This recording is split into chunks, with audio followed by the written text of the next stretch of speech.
Jeg skal sitte og tro det alene, så vidt. Det episode 301. Men det 2 stykker her. Det den fantastiske Ina.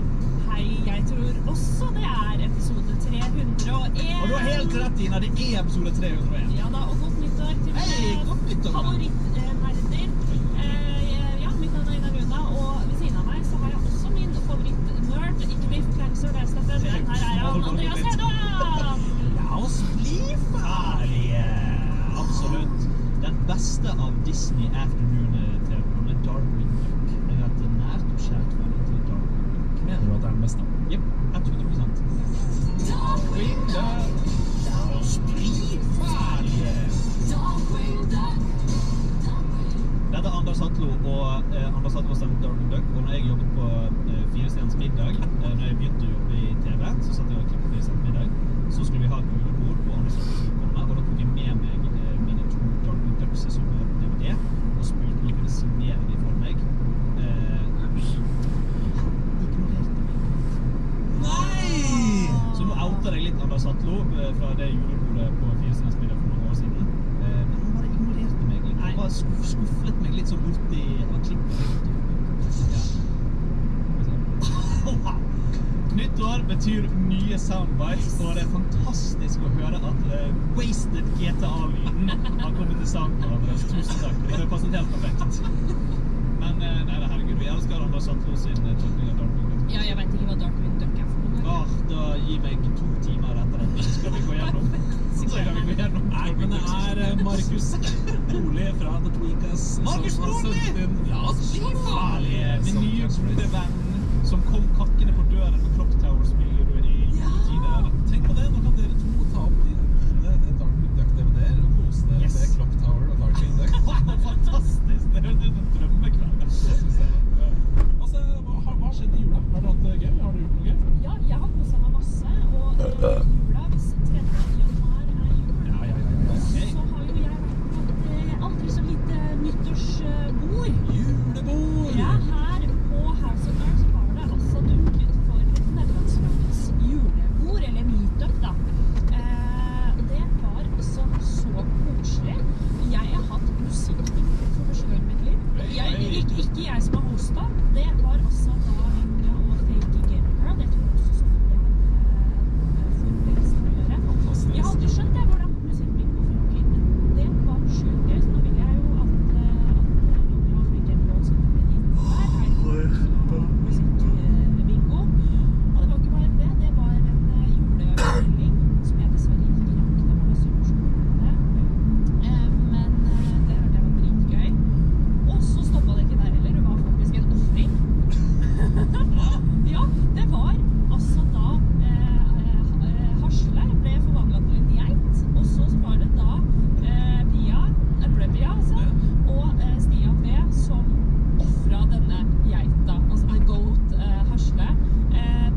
roll initiative. I got the highest roll with a 19. I move 10 feet toward the listener and say, "Hi, I'm Barbara Dunkelman. You should listen to our show, Tales from the Sneaky Dragon. It's an immersive D&D actual play show with a fully voiced cast of characters plus sound design." And then I finish my action with a high five. Go ahead and make a dexterity check.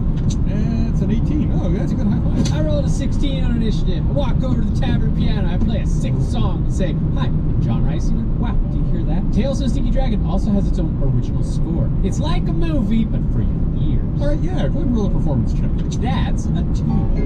Not your best, John. Okay, but I promise the show's actual music sounds really good. Okay, me next. I moonwalk up to the listeners. Sup? I'm Blaine Gibson. You should really check out the show. It's funny, heartwarming, and perfect for everybody. We're talking D&D veterans, people new to the genre, old people, babies, everybody. And then I do a pack flip. All right, roll an athletics check. That's a nat 20. Whoa!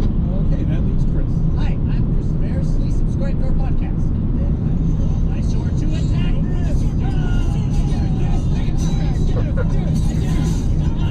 Now it's your turn, listeners. Subscribe to Tales from the Sneaky Dragon wherever you listen to podcasts today.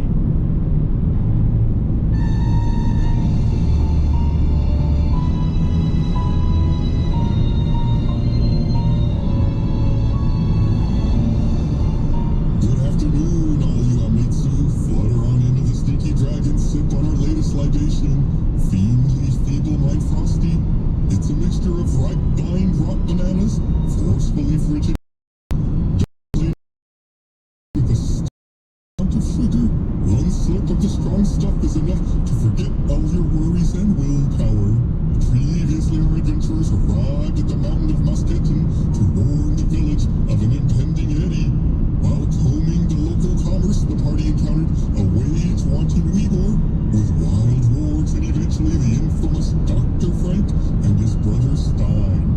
But their meet cute was cut short by Skelegon, a black-boned purple flame dragon searching for a stolen crystal but settling for a hostage. Frankenstein, grab a guzzler, let's get back to this gassy boss.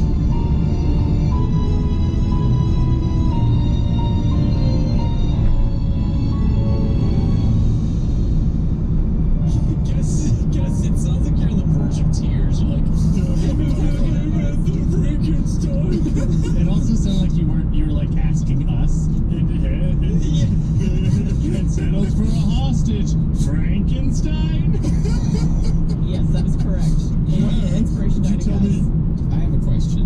You keep pronouncing it Dragon. Why are you pronouncing it that way? Because that's how it's written. Yeah, but how is it written? Dragon. Is it like a spray for Is it drag different queens? than dragon? I think there's just D at the end. D-R-A-G-O-N-N-E. Okay, that's what I was asking. Okay. Yeah. My name's Gustavus Rolla. I'm our Dungeon Master. Joined with our 4 players, as always, who are... Barbara Dunkelman. I voice Elga von Brath. She's a female vampire, barbarian, half-elf. And very cute. Blaine Gibson. I'm doing Japanese, a male tiefling rogue. And I just noticed that I've had a mustache the entire time I've been playing Chip. I think that helps me get into character. Interesting fact. I'm Chris Damaris, and I'm playing Barney. A human cleric. Someone posted a photo of John with a bunch of photos of Chip, and they were like, spot the difference. You can't. Big, dark mustache. Yeah. I, however, am John Reisinger, and I am playing Menti Conficis, who is an Eric Tuckrin ghost monk. Alright, now the intros are out of the way. Let me hit you guys with an arrow. A little warm-up role-playing question. This week we rolled a 27, so the question comes to us from Ibsa Rochelle on Discord. What's something about your character that would surprise your party members but your character thinks is no big deal? I can go. Yeah. I don't think that they're aware that Chip was like an assassin in a past life. I think I've like talked about it in a meta perspective, but like he's brutally murdered and killed people. But it's just a 9 to 5. It's just a job. And Pays the bills. Yeah, keeps the lights on for Skipper and Carol. So the question was something about your character that would surprise other people, but is no big deal to us. Right, it would surprise your party members, but it's no big deal to the character themselves. Don't tell anybody, but Elga is a vampire. What? I don't. Here's the thing. I don't know. I don't know if we've established that the party knows or not. So I can tell you for a fact Barney doesn't know. yeah.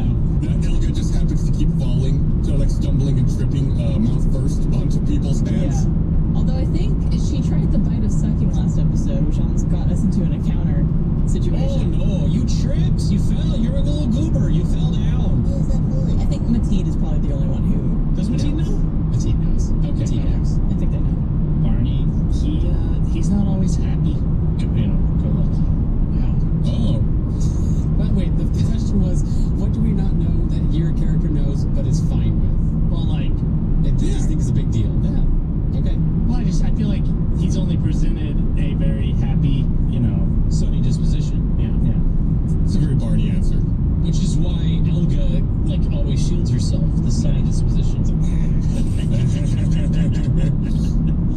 Yeah, that's why she can't be in your party. Yeah.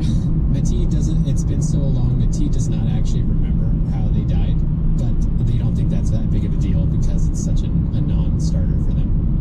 I can see that. Once you're dead, it doesn't matter. I would imagine the mortals of the group would think that would be a very memorable experience. Yeah. How dare you speak to Skeleton this way? I will only ask you once more. Where is the crystal?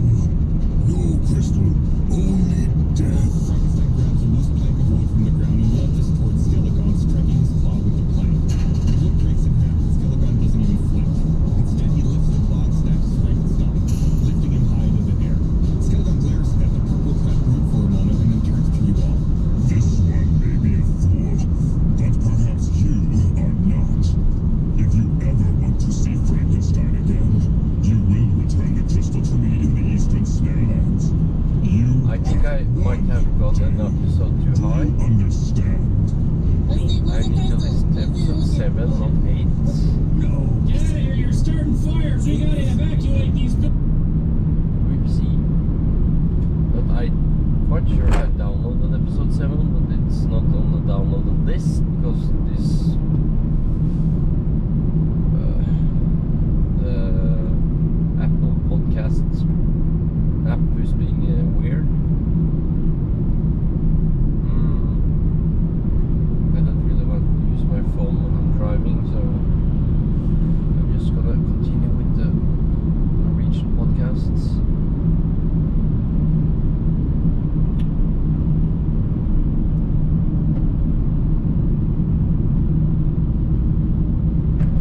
Du kan snakke med meg også. Og det litt som du sier, det trekker en fin parallell til det der at du kan snakke med kompisene dine. Det traff meg så hardt, Ja. liksom.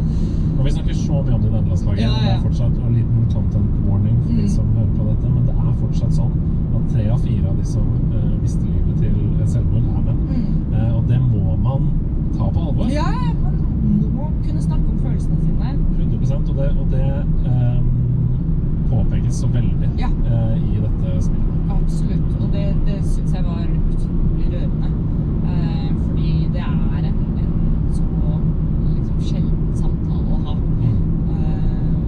Og det skyldes jo mange faktorer, men det at liksom Ja, et spill som det her da, kan komme ut og ja, og gi en stemme til akkurat det da, utrolig viktig.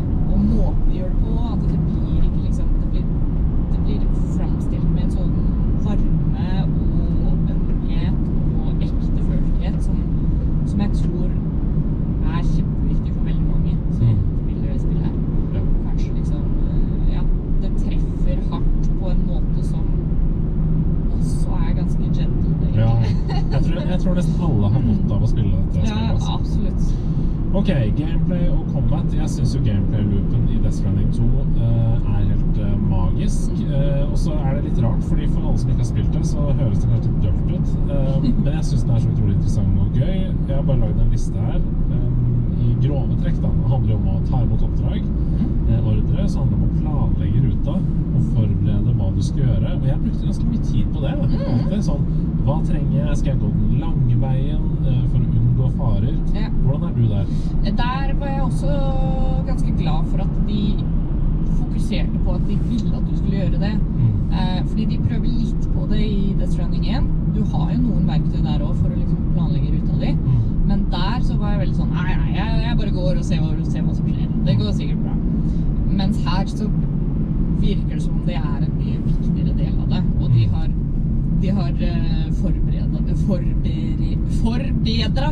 det på ganske mange plan. Helt enig, bare som quality of life-messig, så Ja. bare alt bra. Så der merket jeg at jeg brukte alltid mye mer tid nå på å liksom faktisk gå inn litt og være sånn, ok, hvis jeg skal gjøre disse oppdragene, så trenger jeg det, og så går jeg der, og så Hvor kan jeg lade bilen underveis? Og... koste meg litt med den organiseringen av det. Og jeg tror nettopp det gjør også at selve det gameplayet som mange kanskje tidligere har sett på som litt dølt, blir mer tilfredsstillende. Fordi da får du et mye mer sånn eierskap til det. At, i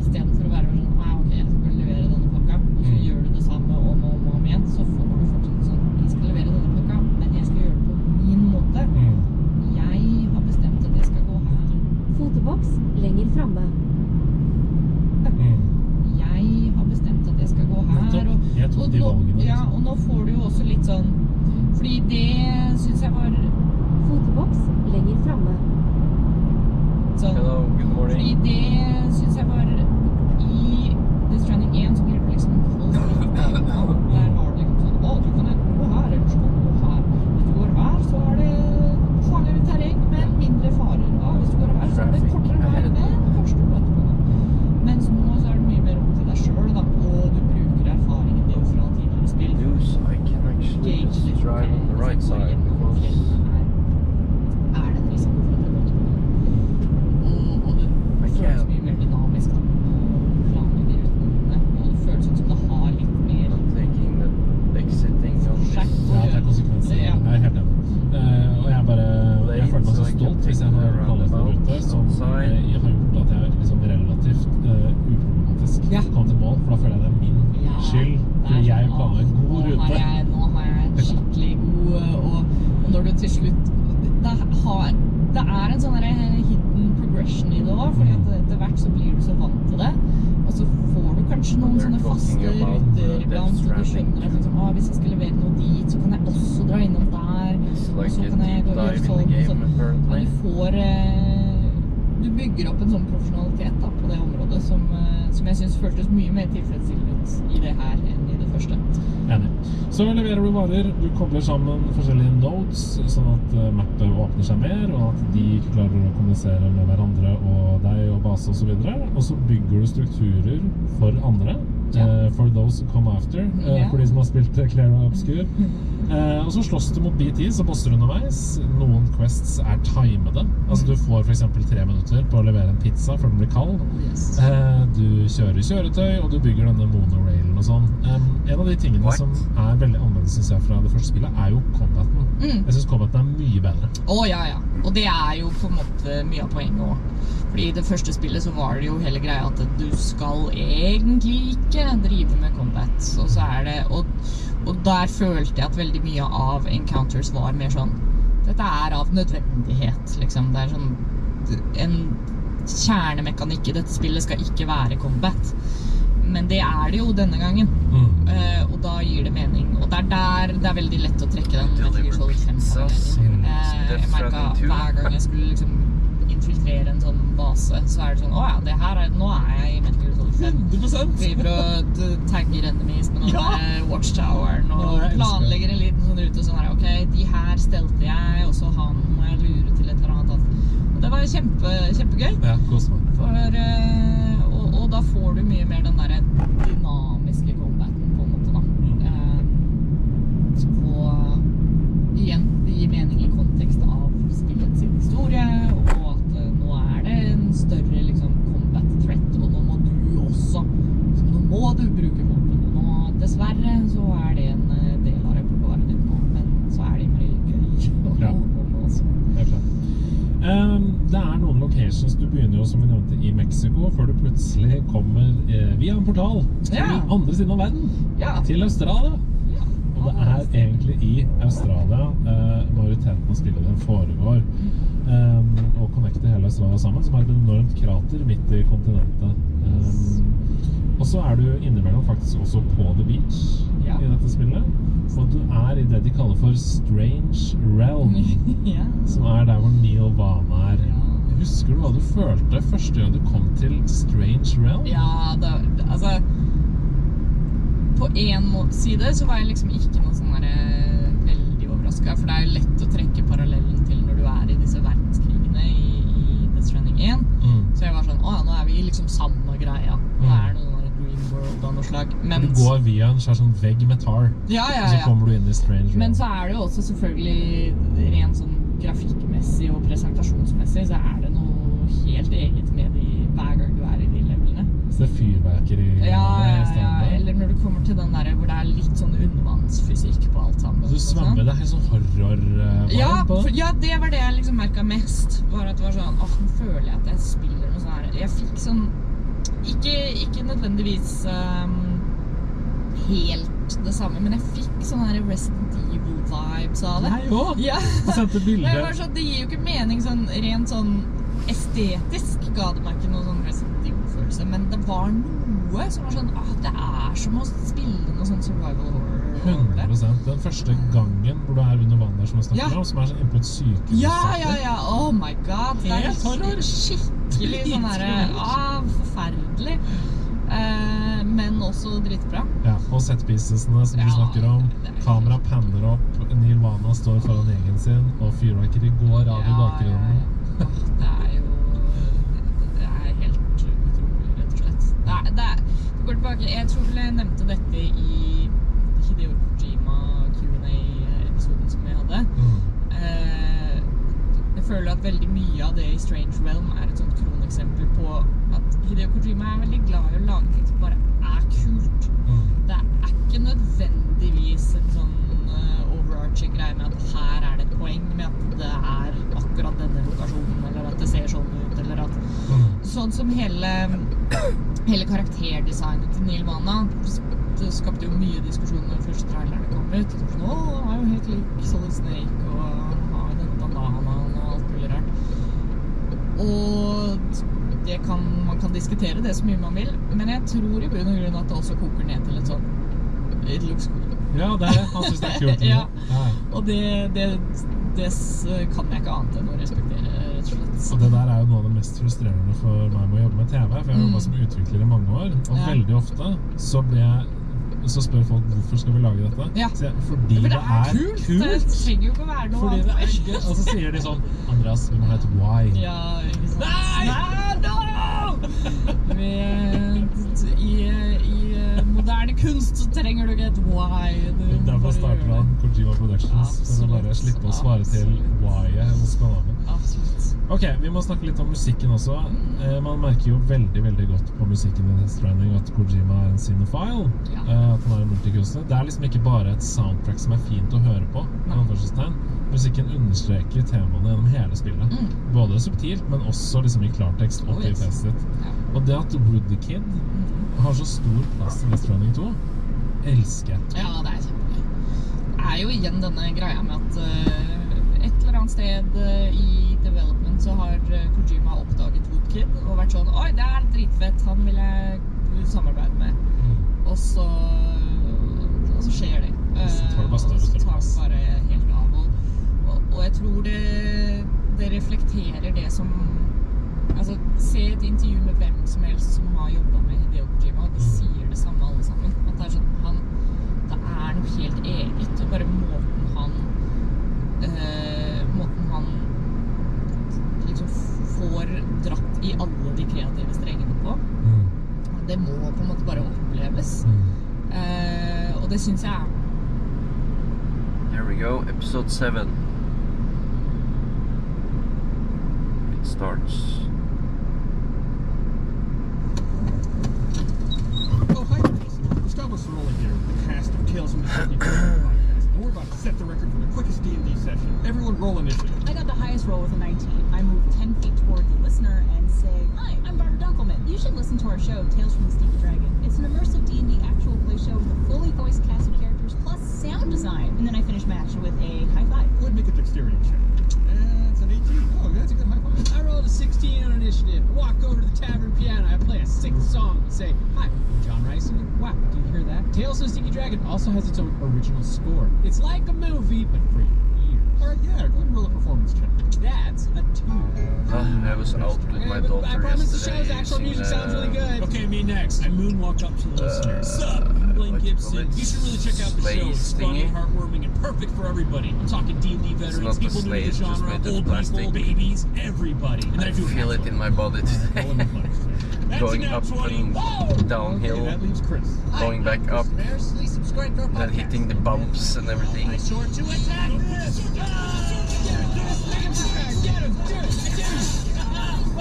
your turn, listener. But it Subscribe was to fun. Tales from the Sticky Dragon wherever you listen to podcasts today.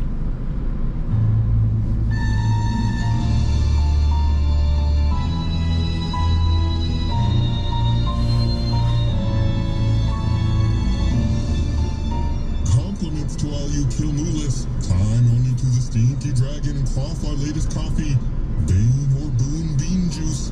It's a mixture of freshly picked pecans and pecans, a blend of Columbus and coffee, Costa Rica coffee, topped with freshly slammed fruit extract, apples or oranges. One nip of this non-committal knot will turn your frown upside down or smile much more vile. Previously, our adventurers boarded a train while in pursuit of their new suspect, Eddie. They were unable to locate the skinless suspect, but did manage to put a day's worth of training, rest, and travel under their belts. Now, they find themselves arriving at a new region of Grotech, Mosketten. Draw yourself a drink and let's dive back into this dank drama.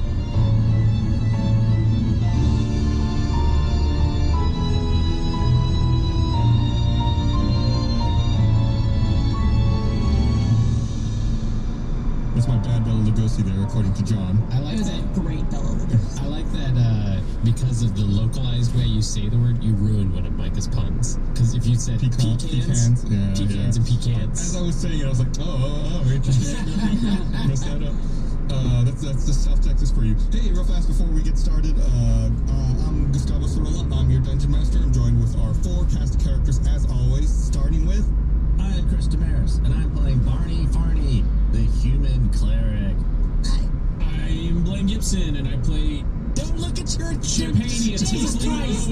Level 2 now. You're like your SAT test, copying someone else's name. It's an open book test. Yeah. My name is Barbara Dunkelman, and I voice and play Elga von Brath, the female half-elf vampire barbarian. I'm John Reiser, and I voice, but don't play, Meti Confucius, who is a Eric Halprin ghost monk. Someone's off to the side feeding John his rolls and his moves. Yeah, we two-player it. Before we get started, I want to hit you guys with an arrow here real fast. Got some warm-up questions to fill out your backstory. Oh, there goes... You hit me in actual arrow. You hit yourself hard. John, roll me a D100. Let's see what our question is this week. We got questions from... They're submitted online by the Stinky Dragon subreddit and Discord, as well as a few written by Micah, our writer. Hello, Micah. 67. Hey, there's another one from Jahardin. I think we've had a Jahardin one before on Discord. This seems like a question for the players, but I'm going to say as far as your character. So for your character, does your character believe in fate/destiny or free will? I want to know what the cleric thinks of that. The wise old cleric. No elaboration needed. Wait, yes to what? Yeah, do you believe in fate? Okay, because he said, do you believe in this or this? And you said, yes. Chip does. Oh, yeah. When he met his wife Carol down there at the Tim Hortons. Love at first sight. What's the fantasy version? Jim Hortons. I was expecting him Tortons. It's a tortoise-run establishment. Yeah. God, I'm all up in my own head about the voice now. I sang songs on the radio with Chip's voice because I saw on the subreddit. It's like he's gone back to Kyborg. He's going back to Kyborg, and I'm like, fate, do you believe in it? No, Elga is all about free will. You know, as a barbarian, she likes to do whatever she wants, doesn't like to be controlled by existing outcomes. So, no, she's all about free will. Metit is the same. Metit does not like the idea of someone else controlling my actions. And I am in control of my fate. As far as you know. Yeah. Hey, wait a minute, what? Who said that? Who is this dungeon master? For all of our Stinky listeners, just in case you missed it, our previous episode was something we called Between the Tales. It's typically a behind-the-scenes look at our show with the cast and crew answering questions, talking about how the dragon sausage is made, you know? Gross. For this campaign, we're trying something a little different, including moments of canonical roleplay that center in on each player's growth, each character's growth. So if you missed that episode, pause this one, go back, listen to Between the Tales first. Don't worry, we're going to go ahead and wait. All right, we'll hold. Yeah, we'll wait for an hour and a half, 2 hours. How was you guys' weekend? What's up? Gus go. Okay, now let's resume our tavernly tale. John gets impatient. The 5 of you find yourselves aboard the Grotech Express steam engine, specifically sitting around a booth table in the dining car. Those of you who consume food are finishing up a hearty complimentary breakfast of polar boar sausages with glare-berry gravy. Elga, are you just like pushing the food around on your plate? I'm like, you know how like sometimes sausages bleed a little bit? I'm trying to wring them out into my mouth just to get the blood from them. The sausages bleed a little? bit. What kind of sausages are you eating? Like the little drippy stuff, right? Blood sausage. It's like really raw. If there's ever a bloody sausage in a plate in front of me, I think I'm gonna throw up. With Barbara, I think that's like totally. There's totally yeah. bloody sausage. Hey, eat up! What are you doing playing with your food? You got it. You're a grown little girl. You know, I'm embarrassed to eat in front of other people. Actually, I had a whole meal in the bathroom with Mom and Joe. That's horrifying. The brawny blue-vested orc enters the car. Next stop, Masketin. Next stop, Masketin. To those disembarking, please gather all your belongings and watch your step as you exit onto the platform. The only luggage I got is this guy. And I point to Barney. You hear the screeching of iron rails, and the dining car jolts slightly as the train decelerates. The alchemist straightens his gray coat and turns to you all. Before we leave, I feel as if I owe you all a thank you for your thorough, albeit unorthodox investigation, and moreover for the help back in the Asylum. So, thank you. You're welcome. Also, I feel that I can trust you all enough to share with you my real name. I am Robert Esteban. Wait. Oh, the twins. I'd appreciate it if you would keep my identity intact, at least for the sake of my family's safety. Speaking of closely held secrets, I'm grateful we were able to hold on to this. And he holds up a leather-bound notebook. I've had a number of high-profile patients visit me over the years at the Asylum, and as you can imagine, each one of them came to me with their ailments because I exercise great discretion. This notebook is where I keep most of my notes on these patients. Did no one else realize that the Robert was the alchemist? No, I didn't. I just know my connection. No. Oh, I mean, I can't attest if I did or didn't because my brain resets every time we record. You know when the teacher is like, all right, on to the next slide, and you're like, barely finishing notes from the previous slide? That's what just happened. So he's the chemist, the Robert. medicine house, drug house. Medicine house. Their asylum. And was he cheating, or he was in the relationship with someone? No, it's Francesca, his wife. Francesca. His wife. His wife, Francesca. Is it Francesca or Francesca? Francesca. Yes. Oh my God. So we met his wife. Yeah, She was in the I really apologize for this recording so far. We've had like a long weekend. We've all been extra relaxed and everything. So if we're a little extra loopy, that's what's going on. Okay. Yeah. Francesca is his wife. You are the most of sound mind in the group. Can you lay it out for me in a way that I will understand with my pea brain? Yes, so Robert and Francesca are married and have a son who we met in the room. In the school. Henry. Henry was looking for his dad, couldn't find him. We found a note in the Wolfman's chambers. The Wolfman and Francesca are like an item? Maybe a wolf? Undefined. And then we went to Francesca's house, and something about she was very sad, probably because the Wolfman died. Yeah, and Robert was missing. Robert's missing. Gone. We found a passageway to the medicine house. Yeah, there was also actually a line in that episode that I said that kind of flew over everyone's head. Maybe Chris is the only one who picked up on it, where Francesca said, "Oh yeah, you know, Robert's gone. You know how alchemists are." Yeah, that's when I was like, oh, okay. Yeah, and nobody reacted. And I was like, oh, okay, I guess. Well, yeah, I guess we're done. We're done. The train jostles to a full stop, and Disc opens the sliding door leading to the station platform. Masketin, watch your step as you exit the train. Matilda throws their scarf over their shoulder and exits the train. Okay. Everybody else follows suit, I assume? Yes. Can I help Barney now? I've got it myself. Yes. Wait. How does Barney get out of the train? Oh, okay. But he's fussy. He's like, it's some apple sauce to go. You all step off the train onto the platform. The alchemist has a brief word or two with Disc. Everyone go ahead and roll me a perception check. Hopefully I can find a parking spot. 16 for Chip, 7 for Barney.